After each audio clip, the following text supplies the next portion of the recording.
खरात प्रकरणातील पीडित महिला नैराश्यामध्ये असल्याची माहिती आहे। खराच्या जाळ्यामध्ये अडकलेल्या पीडित मानसिक धक्क्यामध्ये आहेत। खरात प्रकरणातील 8 ते 9 पीडितांनी मानसोपचार तज्ञांची भेट घेतल्याची माहिती आहे। खरात प्रकरणातील पीडित महिलांचे व्हिडिओ व्हायरल झाल्यानं त्यांना नैराश्य आलेलं आहे। नाशिकमधील भोंदूबाबा खरात प्रकरणात व्हिडिओ व्हायरल झाल्यानं पीडित महिला नैराश्याच्या सावटात असल्याची सूत्रांची माहिती आहे।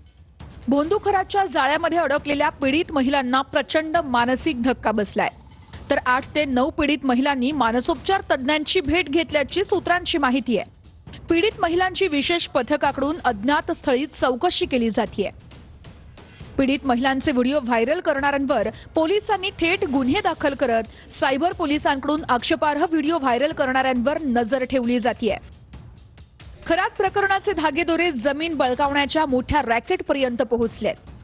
खरातवर एका फिर्यादीची 60 लाखांची जमीन 22 लाखात बळकावल्याचा गंभीर गुन्हा दाखल आहे। या व्यवहारामध्ये खरात आणि फिर्यादीची ओळख एका एजंटच्या माध्यमातूनच झाली होती अशी माहिती समोर आली आहे। संबंधित एजंटनं खरातच्या भोंदूगिरीला खतपाणी घालत फिर्यादीची फसवणूक केल्याची माहिती समोर आली आहे। तर नाशिक, पुणे आणि अहिल्यानगर या जिल्ह्यातील महसूल अधिकारी SITच्या रडारवर आले असून लवकरच चौकशी केली जाणार असल्याची माहिती सूत्रांकडून मिळते। मुंबईतील एका पंचतारांकित हॉटेलमधून खरात हवाला रॅकेट चालवायचा अशी सूत्रांची माहिती आहे। दिवसाला 25,000चं भाडं असलेलं हॉटेल 365 दिवस बुक असायचं अशीही सूत्रांची माहिती आहे। या हॉटेलमधूनच कोट्यवधींची देवाणघेवाण होत असल्याची माहिती आहे। या कारवाईमध्ये हवाला रॅकेटचे दुबई कनेक्शन समोर येण्याची शक्यता आहे। महिला अत्याचारानंतर खरातचे कोट्यवधींचे व्यवहार रडारवर आले आहेत। नाशिक तसेच शिर्डीतील मालमत्ता आणि 132 बँक खात्यांमधील कोट्यवधींचे व्यवहार यंत्रणांच्या रडारवर आहेत।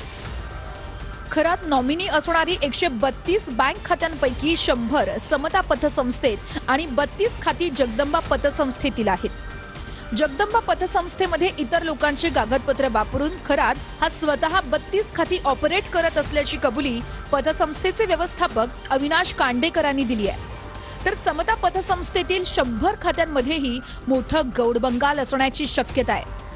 कोट्यवधींच्या संशयास्पद व्यवहारांमुळे अशोक खरात प्रकरणात आता ईडीची एंट्री होण्याची शक्यता आहे।